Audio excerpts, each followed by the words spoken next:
তোমরা তো সকলেই চড়ক পুজোর ব্যাপারে জানো, কিন্তু চড়ক পুজোর দিন ভোরবেলাতে এবং তার আগের দিন রাত্রেবেলাতে যেসব নিয়মগুলো পালন করা সেগুলোকে তোমরা জানো? যদি তোমরা না জেনে থাকো তো ভিডিওটা শেষ পর্যন্ত দেখো, তাহলে তোমরা জেনে যাবে। এই যে তোমরা সামনে দাদাকে দেখছো, এই দাদাটা হচ্ছে এখন মাথায় ডালা নিয়ে যাবে হলো একটা বটতলায়।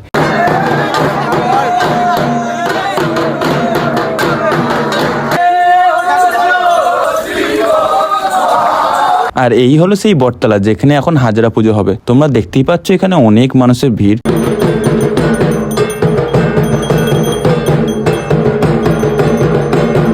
আর এখন সেই বটতলাতে পুজো করা কমপ্লিট দিয়ে আমি এলাম ম্যাকেঞ্জি মাঠে। এখানেও চড়ক পুজো হয়, আর এতক্ষণ ছিলাম আমি প্রতাপপুরের চড়ক পুজোর ওখানটাতে। এখন আমি আছি ম্যাকেঞ্জির চড়ক পুজোর এখানে। তো এখানে এখন হাজরাতে সবাই কোনো ঠাকুর সেজে ভূত সেজে আসবে, সব নাচানাচি করবে, সেটাই তোমাদের দেখাচ্ছি, চলো।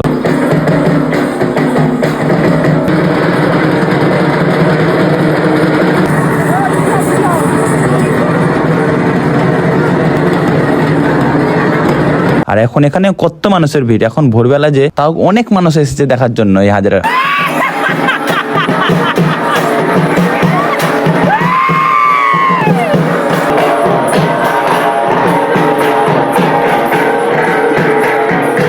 আর আজকের ভিডিওটা ছিল এইটুকুটাই। দেখা হচ্ছে তোমার সাথে নেক্সট অন্য ভিডিওতে, চলো বাই।